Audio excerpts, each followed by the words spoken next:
மகாதேவன் அவர்கள் சிறு வயதாக இருக்கும் பொழுது அவர் ஊர் அருகில் உள்ள பூதப்பாண்டி என்னும் கிராமத்தில் அருணாச்சல கவிராயரிடம் சங்கீதம் பயின்றிருந்தார் என்று சொல்லியிருந்தோம்.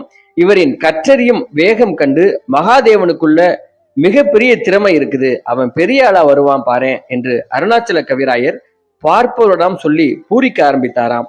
தனது 24வது வயதில் 1942ஆம் ஆண்டு திரைத்துறைக்குள் அடியெடுத்து வைத்தார் மகாதேவன்.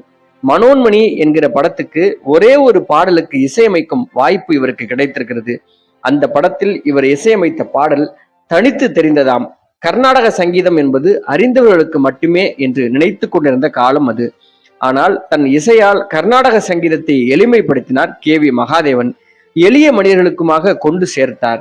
இன்னும் சொல்ல போனால் எந்த விதமான பாடலாக இருந்தாலும் அங்கே கர்நாடக சங்கீத பாணியை மெல்லிய இலை போல பாட்டு முழுவதும் விரவ விட்டிருப்பார் மகாதேவன். ஒரு கட்டத்தில் இது